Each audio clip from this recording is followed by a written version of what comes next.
Hello everyone. This is class 10 maths midterm important lecture 5. Uh, this is lecture 5. We have done with the 4 videos earlier, the 4 lectures we have given in this playlist earlier. Now this is the turn of lecture 5. We are coming up with question number 10, 11 and 12 here. Then one more video will be required. So the series is getting extended to lecture 6. That's final. So this is lecture 5. Very important. I have selected some good questions here again. I am giving you 15 questions बच्चों, 15 questions की list पे तैयारी करो, mid term में rock करो। चलिए देखते हैं जरा आपके सामने क्वेश्चन क्या लेकर आया हूं मैं। So look at this, a part of monthly expenses of a family is constant and the remaining varies with the price of wheat. समझ में आ गया भाई? परिवार का जो मंथली खर्चा है, एक्सपेंसेस है, उसका एक पार्ट तो बिल्कुल फिक्स है भाई, होना ही होना है। यानी मान के चलो कि 5,000 रुपया, 7,000 रुपया, ये एक फिक्स अमाउंट है जो होना ही है। अच्छा, बाकी डिपेंड करता है कि प्राइस ऑफ व्हीट मार्केट में कितना वेरी कर रहा है। वेरी का मतलब बदल रहा है। तो यानी कहने का मतलब है, अगर व्हीट का दाम बढ़ेगा तो परिवार का मंथली एक्सपेंडिचर बढ़ेगा। अगर व्हीट का प्राइस पर क्विंटल मार्केट में कम होगा तो परिवार का मंथली एक्सपेंडिचर भी कम होगा। ओके, सो ये कह रहे हैं आपसे, जब 500 रुपया क्विंटल था रेट, तो पूरा मंथली एक्सपेंडिचर उनका आ रहा था 1,500 रुपया, यानी 1,500 रुपीज। और जब वो 600 रुपये क्विंटल हुआ गेहूं, तो मंथली एक्सपेंसेस बढ़ के 1,700 रुपये हो गया। अब एक तो आपसे मांग रहे हैं कि अगर वो परिवार का मंथली एक्सपेंडिचर पूछा जाए आपसे, अगर गेहूं का रेट 900 रुपये क्विंटल हो जाता है तो बताओ मंथली एक्सपेंसेस कितना होगा। देखो सर, एक होता है बड़े ही सिंपल सवाल, find the cost of bat, find the cost of ball. इतनी बॉल्स और इतने बैट मिलाकर 2,000 रुपए के, फिर इतने बैट और इतने बॉल मिलाकर 3,000 रुपए के। तो बताओ एक बैट कितने का, एक बॉल कितने की? The price of one ball, price of one bat.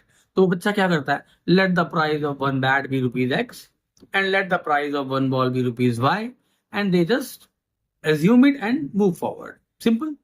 Now there are certain questions like this, हैं बहुत आसान, बट बात क्या है, ये नहीं पता चलता बच्चों को यार कि मानना क्या है। देखो सर, यहाँ पर दो चीजें वर्क कर रही थी। पहली चीज, इन्होंने पहला बोला था कि परिवार का एक पर्टिकुलर अमाउंट फिक्स है, तो वो क्या है? पहला वेरिएबल तो ये हो गया। सो पहला वेरिएबल क्या हो गया बच्चों? Let the constant monthly expenditure be rupees X. एक तो ये बात हो गई। अब आती है बात कॉस्ट ऑफ व्हीट की। दे ही रखे हैं, 3 बार दे रखा है कॉस्ट ऑफ व्हीट, तो कि मार्केट में कॉस्ट ऑफ व्हीट अगर 500 रुपए क्विंटल है, मार्केट में कॉस्ट ऑफ व्हीट अगर इतने रुपए क्विंटल है, 900 रुपए हो जाएगा तो कितना खर्चा आएगा। तो कॉस्ट ऑफ व्हीट तो मैटर ही नहीं कर रहा। सबसे जरूरी बात जो मैटर कर रही है, दिमाग लगाओ, तो ये इस परिवार में व्हीट का कंजम्पशन कितना है पर मंथ, कितना खाया जाता है गेहूं। भाई ऑब्वियसली डिपेंड करता है कॉस्ट ऑफ व्हीट पे, लेकिन आप खा कितना रहे हो इस पे भी डिपेंड करता है ना। तो दूसरी जो चीज मिसिंग है यहाँ पर, वो क्या है? The consumption of wheat, the monthly consumption of wheat, and the monthly consumption of wheat be Y quintal. तो हमारे पास दो चीज आ गई बच्चों। एक्स रुपीज क्या माना? उसका मंथली एक्सपेंडिचर जो खर्चा होना ही होना है। और वाई क्विंटल क्या माना? वाई क्विंटल माना लोग गेहूं कितना खर्च करते हैं, कितना खाते हैं पर मंथ। तो बस इक्वेशन रेडी। तो अपना केस 1 बनाते हैं। पहले बहुत ध्यान से समझिए। केस 1 में इनका पूरा एक्सपेंडिचर आ रहा था 1,500 रुपया। पूरा मंथली एक्सपेंडिचर कितना आ रहा था? 1,500 रुपया। तो बच्चे यहां पर इसको बनाते हैं। ये 1,500 रुपया किस अमाउंट से बना है? ये 1,500 रुपया किस अमाउंट से बना है? सबसे पहला अमाउंट तो इसके अंदर है एक्स रुपीज। क्या है ये एक्स रुपीज? ये एक्स रुपीज है उनका constant monthly expenditure, plus 1 quintal गेहूं कितने रुपए का था? 500 रुपए का। इस केस में 1 क्विंटल गेहूं कितने रुपए का था? 500 रुपए का। The cost of 1 quintal wheat was rupees 500। But कितना गेहूं वो खाते हैं? Y quintal. तो अगर 1 क्विंटल 500 रुपए का, तो वाई क्विंटल कितने रुपए का? 500 वाई रुपए का। तो बच्चों ये आपके सामने क्या आ गया? उनका मंथली एक्सपेंडिचर, जो कि किसके इक्वल दे रखा है? 1,500 के इक्वल दे रखा है। ये रहा आपका equation number 1. I suppose you got my point. Perfect. अब तो केस 2 में भी कोई दिक्कत नहीं है बच्चों आपको. केस 2 में x रुपीस खर्चा रहेगा, लेकिन जब 600 रुपए क्विंटल गेहूं हो गया तो उनका एक्सपेंडिचर बताया जा रहा है 1700 रुपया. यू कैन सी बेटा the two equations, the two linear equations. कितना आसान इक्वेशन है. बट यहां इस क्वेश्चन में जरूरी बात क्या आती है, देखो बोर्ड्स में ऐसे ही टेस्ट होते हैं, बच्चे की कॉमन सेंस टेस्ट होती है. उसे ये पता लगना चाहिए कि we can not be like लकीर के फकीर नहीं बन सकते कि ये x ये y. सोचना पड़ता है. असम्पशन के लिए वेरिएबल क्या माने वो सोचना पड़ता है. इस क्वेश्चन की यही डिमांड थी. Now we can solve it by elimination method. Sign change कर देते हैं. एक एलिमिनेट हो गया. 500 by minus 600 by minus 100 by and this is minus 200. Minus से माइनस कैंसिल. y का वैल्यू 2 आ गया. इस y की वैल्यू को from equation 1 put the value of y there in equation number 1. You will get x plus 500 into 2, that's equal to 1500. X is equal to 1500 minus 1000, x is equal to 500. तो sir आपके पास दो चीजें आ गई. 2 quintal गेहूं वो खाते हैं per month और 500 रुपए उनका कांस्टेंट मंथली एक्सपेंडिचर है. Finally if the price of wheat, ये पूछा गया था आपसे, if the price of wheat is rupees 900 a quintal, अगर गेहूं का प्राइस 900 रुपए क्विंटल होता है, देखिए ध्यान से लिखा ना, अगर गेहूं का प्राइस 900 रुपए क्विंटल होता है तो ये बताओ उनका खर्चा कितना होता है. खर्चा निकाल लेते हैं. तो it will be x plus 900y. ये निकल नहीं पाता जब तक x ना मिलता y ना मिलता. अब आपको x मिल चुका है, आपको y मिल चुका है. Put the value of x is 500 plus 900 into 2. That eventually gives you 1800 plus 500, that is rupees 2300. That's your final answer. Got it? इस तरह के सवाल ध्यान दीजिएगा. अच्छे क्वेश्चन, आसान. केस स्टडी बना देते हैं उसका. आपको वीट दिखा देंगे रखा हुआ, आपको परिवार का एक्सपेंडिचर कुछ डॉलर्स वगैरह या फिर कुछ दिखा देंगे रुपया बना हुआ. एक पिक्चराइजेशन होगा. And you should not be confuse about that. Question तो बहुत ही सिंपल है ना. ठीक है, चलिए will come on to question number 11 from this series now, and the question says, yeah, अच्छा सवाल है बहुत. It requires the knowledge of nature of roots in quadratic equation. For what value of m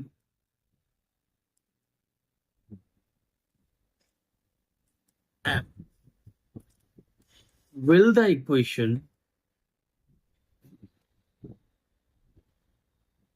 2mx square minus 2 into 1 plus 2m into x plus 3 plus 2m equal to 0 have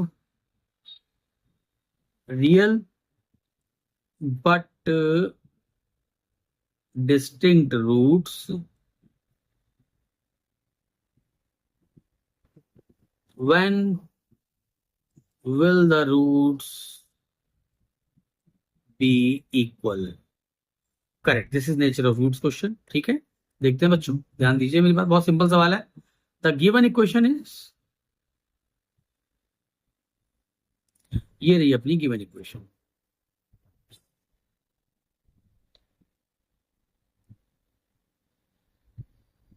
ठीक है, अगर मैं इसको compare करूं ax square plus bx plus c equal to 0, जो कि general form होती है, किसकी जनरल फॉर्म होती है?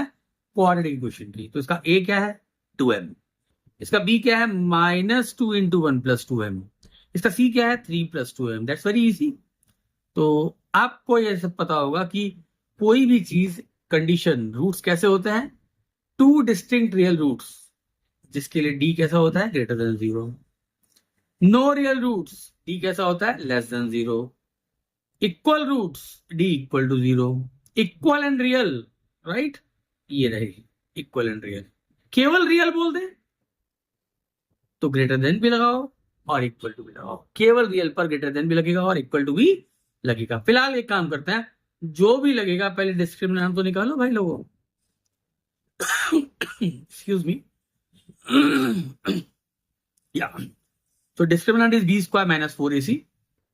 The value of b is this, minus 2 into 1 plus 2m whole square. There's b square minus 4a. The value of a is 2m and the value of c is 3 plus 2m. Got it? Discriminant को simplify करते हैं. Minus का square plus 2 का square 4 and this is 1 plus 2m का whole square minus 8m 3 plus 2m 4 a plus B whole square खोलो a square plus b square plus 2ab minus 24m minus 16m square and this is 4 plus 16m square plus 16m minus 24m minus 16m square. Can you see that? Positive 16m square minus 16m square, they get cancelled out. 4 minus 8m. That's your discriminant for you. Now look at the condition they were asking for. We need the value of m. Obviously हमारे discriminant में m आएगा because एक जो चीज missing थी equation में वो m थी. हमारे ABC के अंदर m मिसिंग था. ओके, इन्होंने कहा have real and distinct roots, यानी 2 डिस्टिंक्ट रूट्स. इसके रूट्स रियल एंड डिस्टिंक्ट कब होंगे? देखिए सर, ये कंडीशन थी हमारी रियल एंड डिस्टिंक्ट रूट्स की, यानी कि 2 रियल रूट्स. डिस्टिंक्ट का मतलब अलग अलग. तो बस लगाइए for real and distinct roots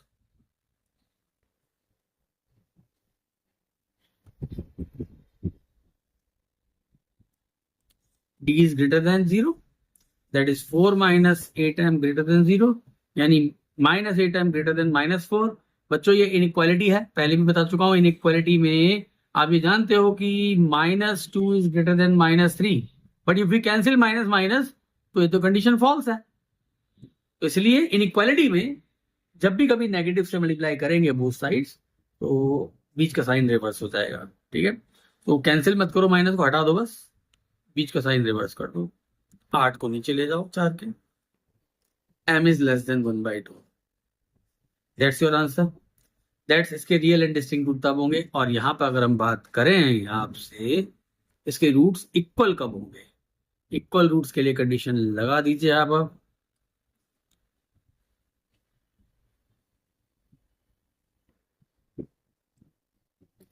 d should be equal to 0. तो वही जो आपका d आया था इधर, इस 4 minus 8m को इक्वल टू 0 करो. ये तो आपको पता ही है m की वैल्यू हाफ आ जाएगी. 2 आंसर आ गए. रियल एंड डिस्टिंक्ट रूट के लिए m should be less than half और इक्वल रूट्स के लिए m should be equal to half. You got my point everyone. I suppose आप लोगों को अच्छे से मेरी बात समझ में आ गई होगी अभी तो. ठीक है, I am taking one more question from real numbers. लेते हैं फटाफट से. That will be our question number 12. Right, have a look at this important series का question number 12. Prove that 3 root 2 is not a rational number. देखिए ये तो बड़ा engine question है.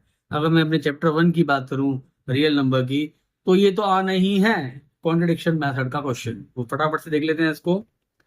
तो बहुत ज्यादा डिटेलिंग नहीं करूंगा, आप लोगों ने सबने सीखा होगा. नहीं सीखा तो it's a big cause of concern कि सीखा क्या है फिर टर्म 1 में. सीखिए, डिटेल वाली वीडियोस बाद में और होती है. This is like fast term courses, right. तो अजम्पशन करते हैं कि जिसको रैशनल नंबर दिखाना है कि नहीं है. मान लो let us assume that 3 root 2 is a rational number.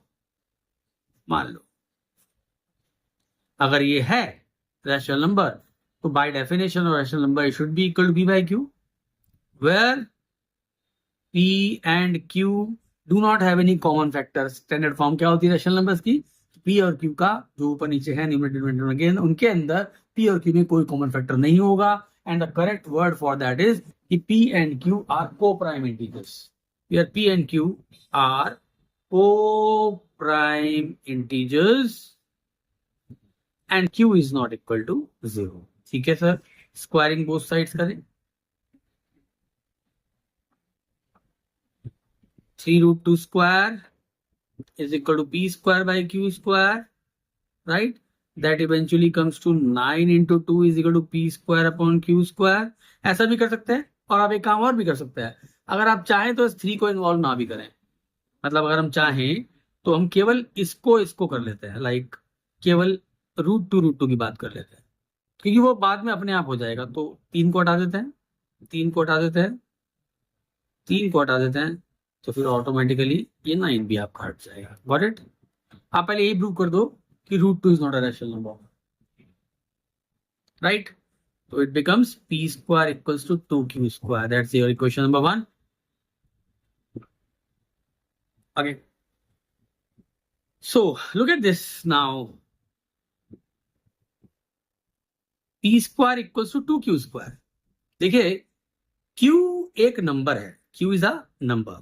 You know that. q is a number. So q square is also a number.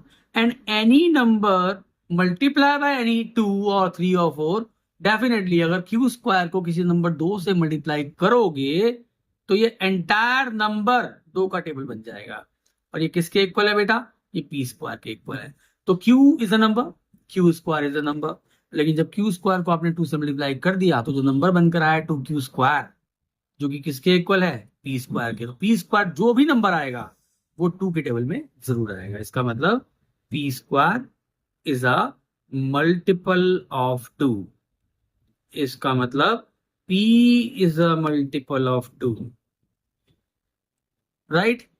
P 2 का मल्टीपल है, यानी P 2 मल्टीप्लाई समथिंग आता है. तो let that something be P is equal to 2r. And if you square, P square is equal to 4r square. You got my point? Now look at the 2 equation. This is the value of P square from first. This is the value of P square from second. तो from first and second, 2q square is equal to 4r square. Got it? यानी कि q square is equal to 2r square. यानी कि r is a number, r square is a number which is multiplied by 2. Eventually 2r square जो भी number है जो किसके equal है? q square के. तो q square जो है वो 2 के टेबल में आता है. That means q square is a multiple of 2. That means q is a multiple of 2. बस सर हम क्लोज आ गए हैं. यहां जरा ध्यान से देखिए ये क्या लाइन थी? p is a multiple of 2. ये करके आए थे ऊपर. ये क्या लाइन है? q is a multiple of 2. दोनों मिलाएं तो क्या बनता है? ये बनता है कि p and q are multiples of 2, right? P and Q are multiples of 2. That shows कि P और Q दोनों एक कॉमन फैक्टर शेयर करते हैं. और ऊपर क्या अज्यूम करके आए थे? अज्यूम तो ये किया था कि P and Q are co-prime integers, यानी P और Q कोई भी कॉमन फैक्टर शेयर नहीं करते. पर यहाँ क्या प्रूव हो रहा है कि P और Q दोनों 2 के टेबल में आते हैं, यानी कॉमन फैक्टर शेयर करते हैं, वो 2 है. क्या होता है इसे कहते हैं contradiction, which is a contradiction.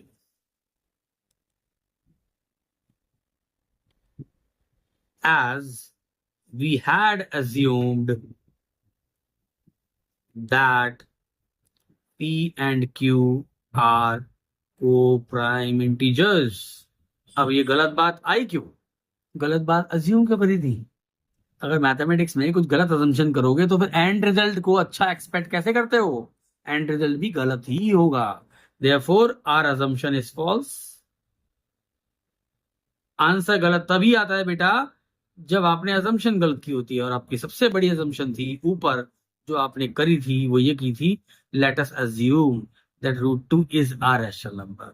तो यहाँ कॉन्ट्रडिक्शन मेथड कहता है कि √2 is not a, therefore √2 is not a rational number.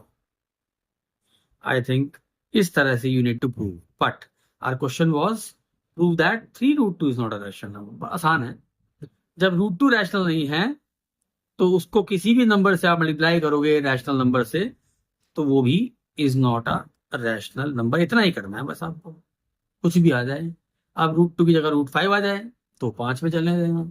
आगे कोई भी नंबर लिखा हो तो बोल देना कि वो रैशनल नंबर नहीं है, तो इसको 3 से 4 से मल्टीप्लाई करने के बाद भी रैशनल नंबर नहीं बनेगा. That's the end of our lecture 5 series बेटा. यहाँ पे मैं आपको 3 बड़े ही इंपॉर्टेंट क्वेश्चन दिए हैं, 10, 11 एंड 12. ध्यान से एनालाइज करो और इनसे लिंक करते हुए क्वेश्चंस की प्रैक्टिस जरूर करो. Once you master these 15 questions that I am giving you, after that you have to, when you master them technically speaking, उसके बाद इन्हीं के क्वेश्चंस पे बेसिस पे आप और प्रैक्टिस कीजिए. You can contact Skylab, you can come offline. Those students who are coming offline, obviously they will be benefited. जो लोग नहीं आ रहे हैं offline, they still can come, you can join mid term में, will help you. Thank you, bye bye. Lecture 6 का wait कीजिए, last series होगी।